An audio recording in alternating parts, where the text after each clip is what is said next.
this guy did this. It's very, very easy. People like listening to that. Give me something juicy. I want something that really, really I can speak about. And the more juicy it is, the more people like to listen and like to spread. Be it true or false, we don't care. We are having now some problems in the Arab countries, and I was just there in Egypt, and you can hear as many rumors as you want. Whatever you want, from people extremely to the right to the extreme to whatever you want to hear. People are fond, and everybody, I know that for a fact. In fact, I have documentation. Everybody knows everything. But the point is, they like to speak. And this is something that goes on in character. When Allah subhanahu wa ta'ala initially at the beginning of the message, how was the salah? Anybody knows when was the salah? The beginning of the message. How was the prayers? Salah means prayers. How was the prayers? Was it 5 times a day, 10 times a day, 100 times a day?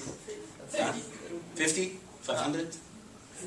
When was the salah as we know it prescribed? Isra wal Mi'raj, what year? Year 10. So for the first year 10 after Al-Ba'ath. So for the first 10 years, it was not the 5 times a day that we have right now. What was the first year? How was the prayer? Ya ayyuhal muzammil, qum al-layla illa qalila. Anybody knows how is? نصفه ونصف منه قليلا أو زد عليه ورتل القرآن. Night prayer, the whole night was prescribed.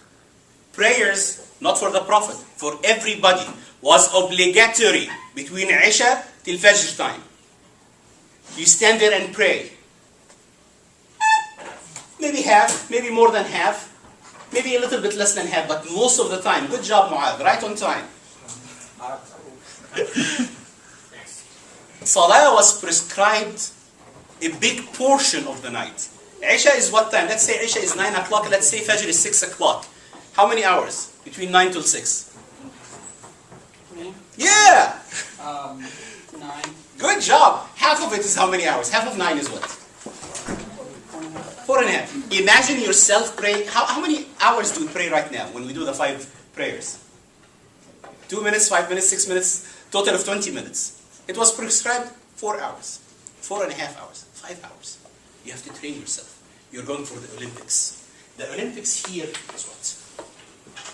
That's the Olympics. It's paradise. Morality is for the whole year. But you have to have special training. Our usual self, I'd like to gossip. Gossiping is fun. In fact, somebody wants to embarrass me, I'd rather take the easy route out. Why would I tell the truth? The easy route is usually easy. But we have to train ourselves. The price is very high. And comes Ramadan, not as the 30 months that you have to have good morality and then later on you forget it. It's the training session. So when Saad is sending an email asking me what to keep forward, I have no idea. But morality comes as something very good to start with. Morality is, the Prophet ﷺ says when they asked him, can a Muslim be a good Muslim and yet do this and this and this and that? And he said yes, yes, yes to many things. And then when they asked him, can a Muslim be a liar? He said, no way. No way. A Muslim cannot be a liar. It's against having faith. Lying is against faith. It's that huge. And if you want to have morality, that's where to start. Okay, please make that. Then we have to speak about something with a T. يا أيها الذين آمنوا كتب عليكم الصيام كما كتب على الذين من قبلكم لعلكم تتقون.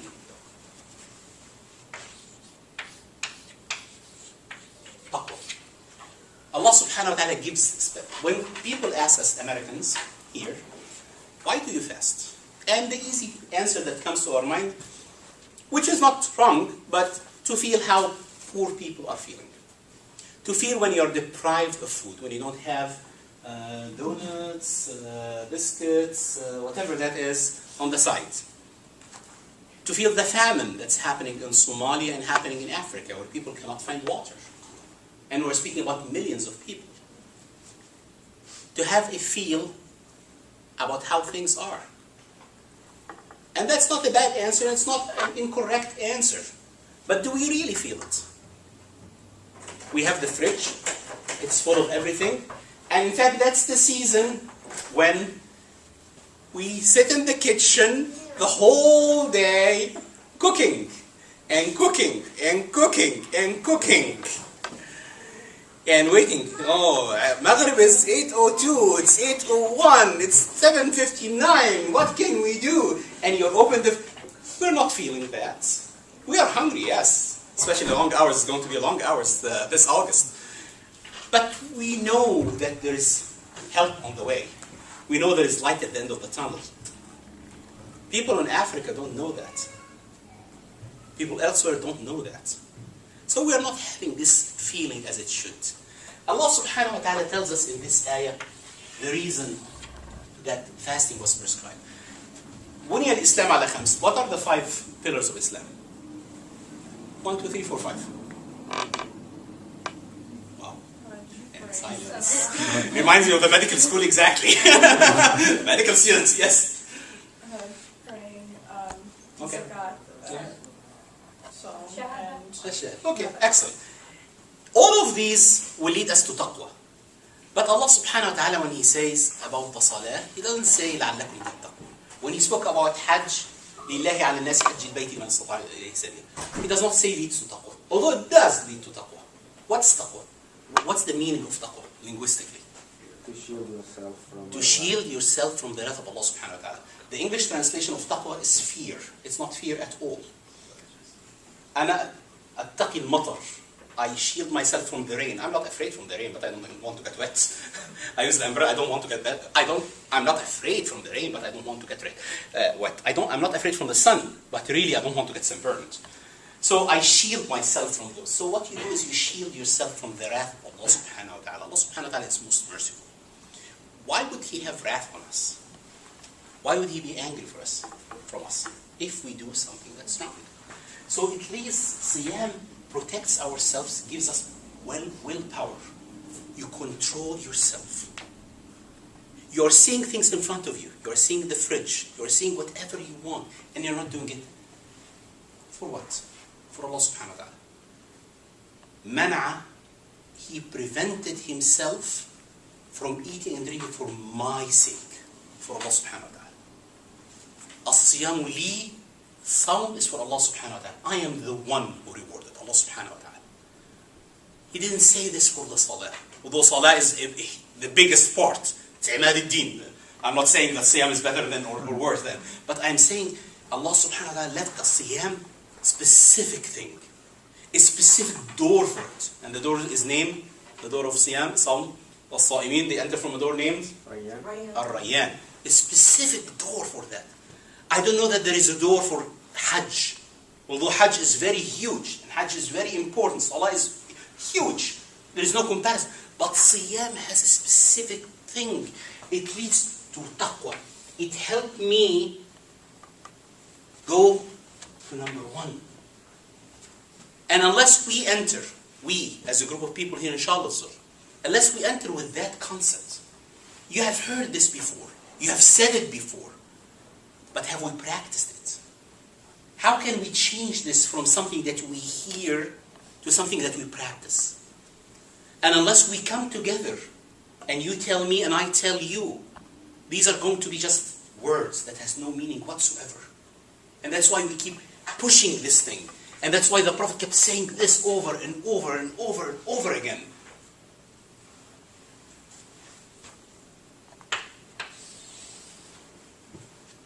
G, what goes with G?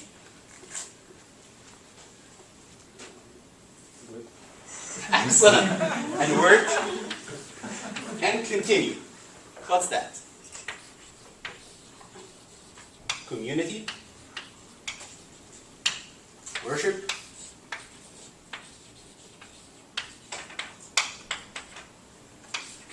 And generosity. Characters of Ramadan.